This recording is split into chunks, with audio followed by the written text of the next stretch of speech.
भाव में ना हर बानल राह हर नई हर वयसी गुरु बानल राह ससुरवा है हर बानल राह। शिव गुरु से हम लोग प्रार्थना कर रहे हैं कि हे प्रभु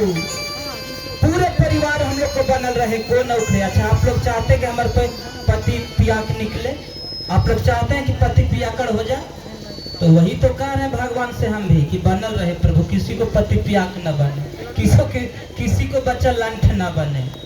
हर बानल राहो हर नई हर वयसी गुरु बानल राहो ससुरवा है हरे ऐसन रवानी हरि सिरा गुरु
आप लोग चाहते हैं कि राम की तरह पति हो,